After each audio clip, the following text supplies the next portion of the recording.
Pagbati po. Ang pangalan ko po ay Rosa. Galing po ako sa isang isla sa Quezon at kasalukuyang nagbabakasyon dito sa Bulacan ngayon. 76 na taong gulang. Itong kwento ko po ay isinasalaysay ko sa aking apo na si Janina dahil nais niya daw na maisalaysay ito sa inyo gaya ng ibang storya na naririnig niya. Noong mga bata pa kami, malimit ang usapan ng mga matatanda patungkol sa isang maliit na batis na matatagpuan sa hindi kalayuan sa bahay namin. Ang kinatitirikan ho ng bahay ay nasa mataas na lugar at ang batis naman ay nasa ibabang parte sa likod bahay. Maraming punong kahoy doon, subalit hindi ito kasukalan. Ang lugar ay madamo at may mga ligaw na bulaklak rin. Ang lugar po namin ng mga panahon na iyon ay pangkaraniwan na ang magkakalayong bahay. Subalit iyon ay kahanggan pa rin kung aming ituring.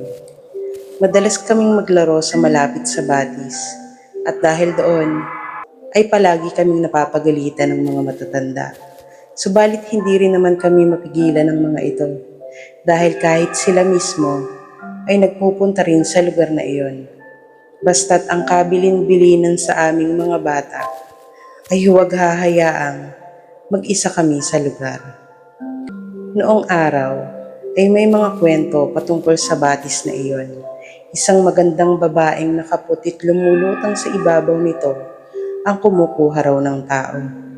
Subalit habang nagkakaisip ako, ni minsan ay hindi ko man lamang naramdaman na mayroon ngang kakaiba sa batis na iyon. Kaya't hindi ko ito kinatakutan ni minsan. Pagpatak ko sa edad na 13, ay kinuha ko ng isang tiyahin na nagtatrabaho sa Maynila. Tagapag-alaga po siya ng bata doon at tagapagluto. Ako ay kinuha bilang labandera at tagapaglinis ng bahay. Hindi ho madali ang sinapit ko roon dahil minumolestya po ako ng amo kong lalaki at walang nakaalam noon kahit sino. At nang hindi ko na kinakaya ang ginagawa niya, ay napagpasyahan ko na sanang aalis na doon. Kaya't umuwi ako sa amin upang sabihin kila nanay at tatay na ayoko na sanang bumalik para mamasukan. Pero tumutol po sila. Hindi ko masabi noon ang dahilan kung bakit ayoko nang bumalik. Kaya mahigpit ang desisyon nila na tumutol. Tahimik akong lumabas ng bahay. Naglakad papunta sa may batis. Malungkot ang pakiramdam ko at hindi mapigilan ang pag-iyak. Hindi ko alam ang gagawin. Naupo ako sa may lilim ng malaking puno at sumiksik sa malalaking ugat nito. Hanggang sa hindi ko namalayang may kasama na ako na nasa kabilang bahagi ng punong kahoy na yon. Tinanong niya ako kung bakit ako umiiyak, pero ang sagot ko lang ay wala. Pinigilan ko ang pag-iyak at nagpahid ng mga luha. Nang magsalita siya ulit at tanungin ako kung bakit ngayon lang ako ulit umuwi. Nagsalubong ang kilay ko dahil hindi ko siya mabosesan. Pero kung kausapin niya ako, ay para bang matagal na kaming magkakilala. Akmang tatayo na ako sa aking kinauupuan para puntahan siya upang makita kung kakilala ko ba siya. Pero parang nabasa niya ang nasa isip ko. Hindi mo ako kilala, pero kilalang kilala kita. Ang tagal kong sininda yung pag-uwi mo at pupunta dito. Natigilan ako at nakaramdam ng kaba sa dibdib. Wala akong nasabi at para akong napako sa aking kinauupuan. Alam kong aalis ka muli. Hayaan mo sanang samahan kita roon upang mabantayan kang mabuti. dugtong pa ng lalaki. Hindi ko alam kung bakit hindi ako sumasagot sa kanyang sinasabi. Pero wala akong naramdamang pagtutol nang sabihin niyang sasamahan at babantayan niya ako. Para akong nagising sa isang panaginip nang mapagtanto na wala na ang lalaking nagsasalita at agaw dilim at liwanag na sa paligid. Papatayo na ako sa kinauupuan nang mapansin ng isang kumikinang na bagay sa mababaw na bahagi ng batis, malapit sa akin. Parang may lumiliwanag dito na umaakit sa akin upang lapitan ang bagay na yon. At iyon nga ang ginawa ko. Nadampot ko ang isang gintong singsing na may maliit na kulay asul na bato. Walang ano-ano ay sinuot ko ito sa aking daliri at sukat na sukat ito sa akin. At napagtanto ko na sobrang dilim na pala sa paligid. Hindi na ako lumingon pa kung saan man. At agad na tinunton ang daan pauwi sa amin dahil siguradong hinahanap na ako sa bahay. Pag-uwi ko ay nanggagalaiti sa galit ang nanay at tinanong ako kung saan ako nanggaling. Bago pa lang ako sasagot ay pinutol na niya agad ang sasabihin ko at walang patid sa pagsasalita. Alas 11 na pala ng gabi at kanina pa nila ako hinahanap. Nakapunta na din sa ibang mga kababata ko ang tatay pero hindi ako napagawi roon. Maya-maya pa ay dumating na ang tatay. Galing din sa paghahanap, kaya nagulat siya. Pagbukas ng pinto ay naroon na ako. Masama ang tingin nito sa akin. At para bang inaakusahan ako kung saan ako nanggaling. Wala naman ho akong ginagawang masama. Nakatulog lang po ako kanina sa may malapit sa batis. Paliwanag ko sa kanila. Pero nagkaroon lamang ng panibagong dahilan ng nanay para mag-ingay at patungkol sa mga usapin sa batis na yun.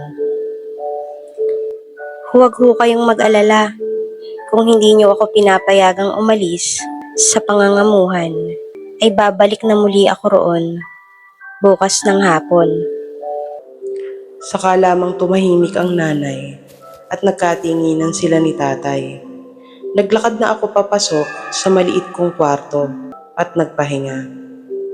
Kaagad naman akong nakatulog dahil pakiramdam ko ay napagod ako ng sobra ng araw na yun. Pagbalik ko sa trabaho ay balik sa dating gawi. Balik din sa dating gawi ang amo kong lalaki.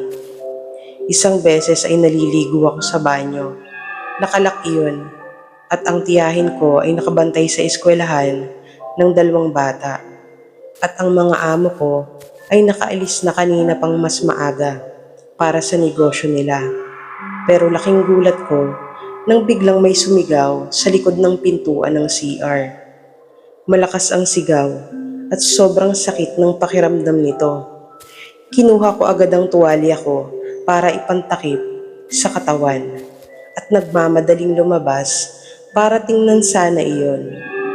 Hindi na ako nagulat nang makitang bukas na ang pinto at ang amo kong lalaki agad ang naisip ko dahil hindi naman iisang beses niya akong pinanood habang naliligo.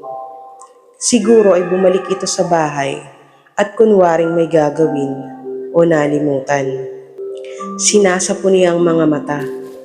Ayaw ko sana siyang tanungin pero tinawag niya ako at humingi ng tulong. Tawagan ko raw ang asawa niya dahil sobrang sakit ng mga mata niya at hindi siya makamulat. Nang nakatawag ako sa amo kong babae, ay inayos ko siya agad ng pwesto sa upuan.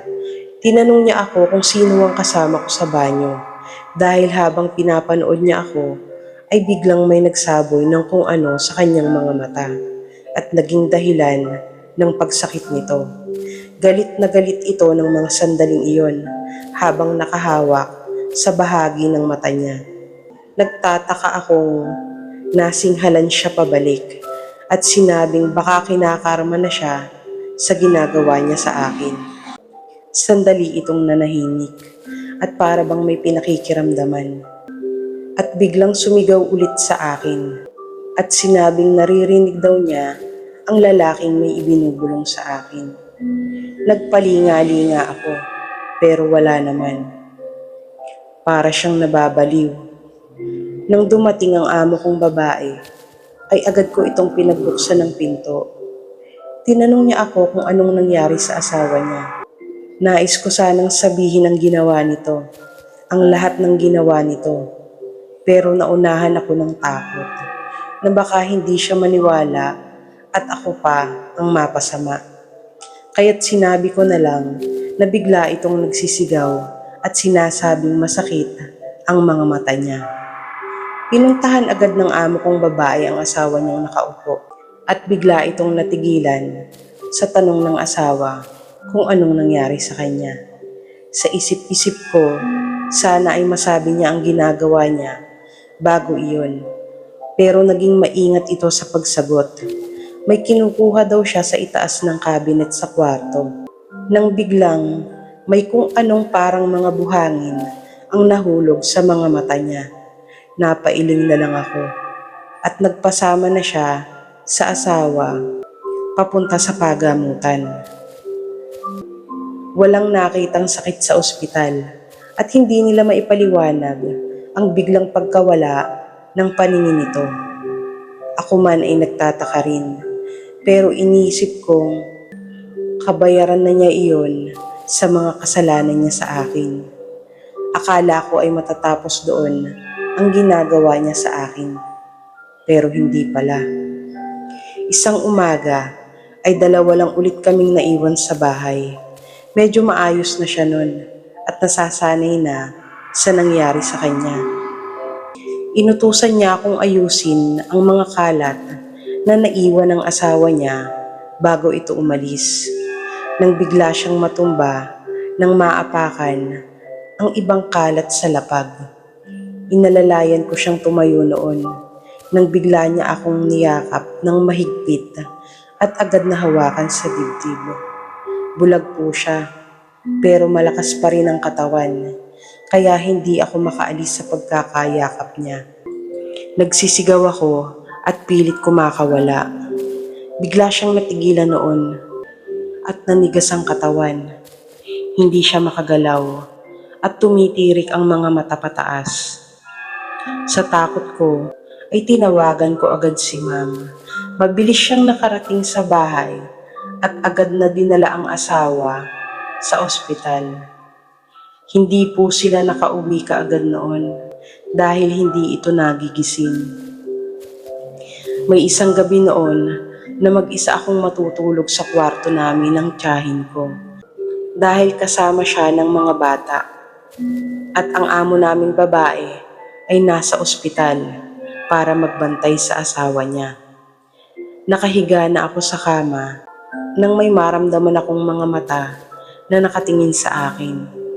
Alam kong hindi iyon si Sir dahil wala siya sa bahay, pero kinakabahan pa rin ako at natatakot. Napatingin ako sa maliit na bintana sa kwarto at nakakita ng isang puting bulaklak. Pamilyar ang bulaklak na iyon dahil may ganoong klase nun sa probinsya namin. Madalang lang itong mamulaklak pero maganda talaga. Nang makita ko iyon ay nawala ang pagkabalisa ko. Kinuha ko ito at inipit sa isang libro. Nakatulog ako ng mahimbing ng gabing iyon. Napadalas na mag-isa ako sa bahay at madalas din akong may natatanggap na bulaklak na iniiwan sa bintana. Hanggang isang gabi ay may nakita akong bulto ng tao sa loob ng kwarto. Kinabahan ako noon dahil nasa isip ko agad ay baka may balak siyang masama sa akin. Subalit hindi ko malaman kung bakit ang takot at kaba ay napalitan ng kapanatagan nang tinawag ng lalaki ang pangalan ko at dahan-dahang ipinakita ang kanyang kabuuan sa akin. Kilala ko ang boses niya. Siya ang lalaking nakausap ko sa may batis. Nang araw na sobrang lungkot ko dahil hindi ako pinayagan ng magulang ko na umalis sa trabaho.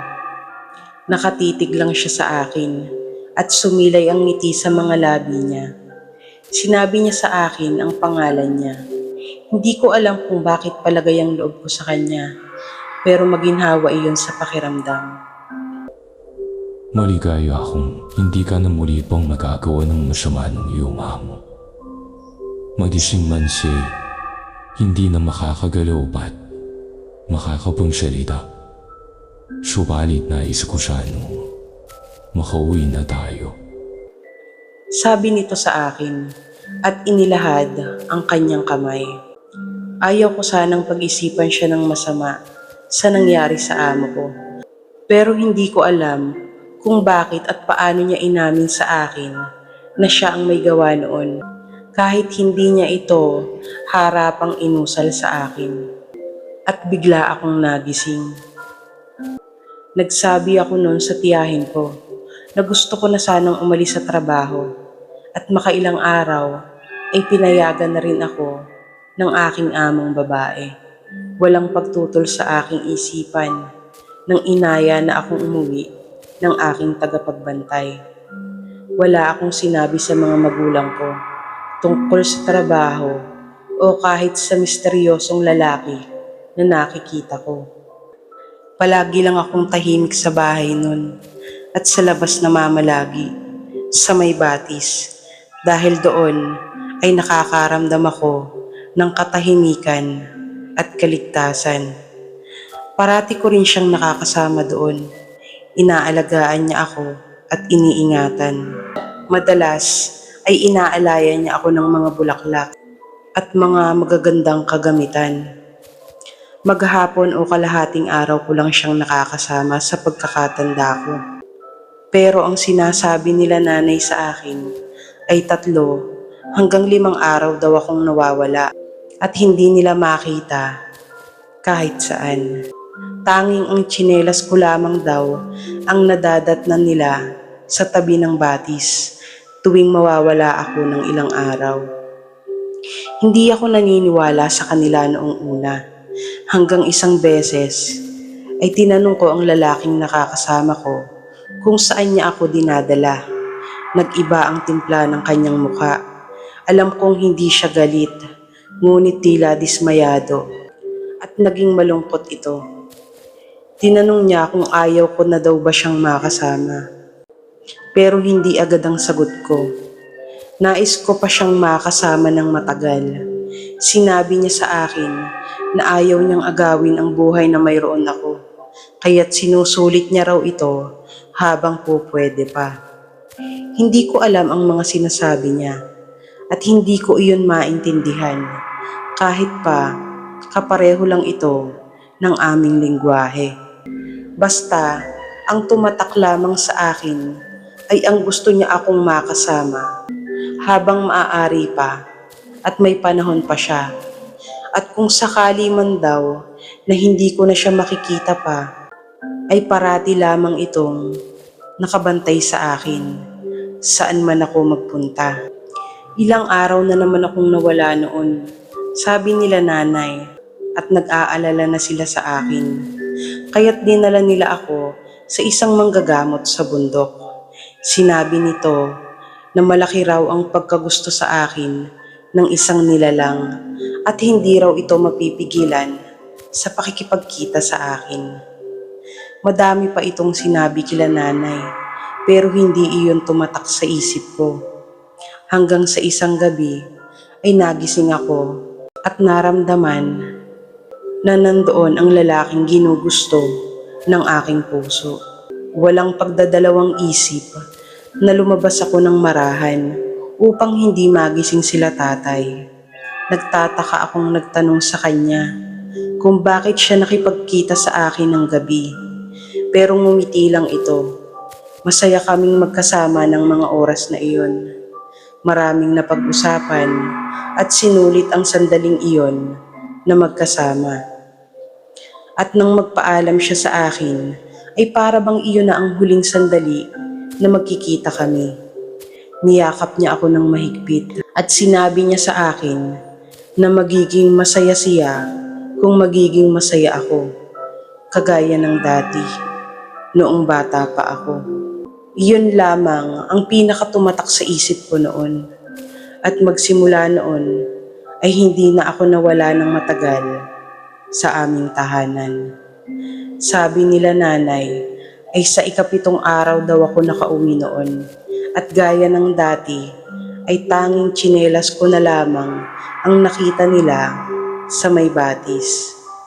Mas naging maalaga po sila nanay at tatay sa akin at mas naging maalalahanin at maintindihin.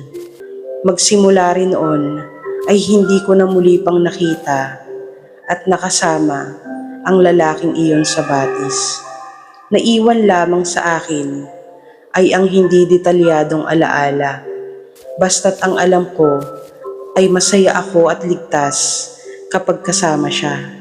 Magandang alaala na puso ko lamang ang nakakatanda at nakakaramdam. Kahit ang pangalan niya ay hindi ko na matandaan, kahit ang itsura. Basta't ang alam ko lang ay tila babughaw ang kulay ng kanyang mga mata, kagaya ng langit, kagaya ng bato sa singsing na napulot ko sa batis, na hanggang ngayon ay iniingatan ko pa. Paminsan-minsan noon ay may bulaklak pa akong nadadatnan sa kwarto, kagaya ng bulaklak na parati niyang inaalay sa akin.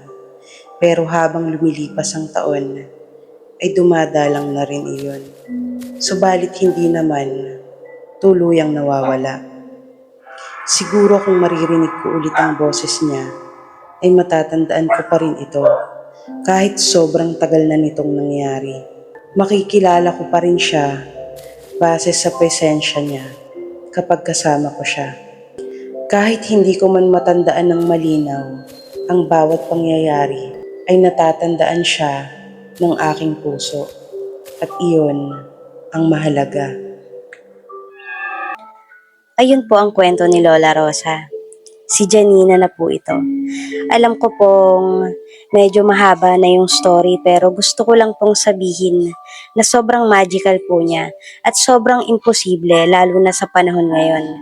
Pero paborito ko po ito sa lahat na ikinukwento niya sa akin. Ilang linggo na lang at uuwi na siya sa probinsya. Wala na po siyang kasama doon pero lagi niyang sinasabi na ligtas siya doon at hindi siya mag-isa. Palagi raw nandoon ang tagapagbantay niya. Anyways, wala po siyang kapatid at ang nanay at tatay po ni Lola ay pumanaw na rin. Hindi na rin po siya nakapag-asawa pa at ang papa ko po ay hindi niya tunay na anak. After daw pong mamatay ng parents ni Lola Rosa, ay nalungkot daw po siya ng sobra. Pero nang wala na po siyang kasama sa bahay, ay may nakita daw po itong sanggol na lalaki sa puno na madalas nilang tinatambayan ng tagapagbantay niya malapit sa batis. At iyon po ay inalagaan at itinuring niyang tunay na anak. Mahal na mahal po namin si Lola Rosa. Pero kahit anong pilit namin sa kanya na dito tumira sa Bulacan kasama namin, ay ayaw niya, lalo na't wala na rin si Papa. Hanggang dito na lang po. Masyado nang napahaba ang kwento namin. Maraming salamat po sa pagbabasa. Ako po ulit si Janina at ito ang kwento ni Lola Rosa at ng kanyang tagapagbantay.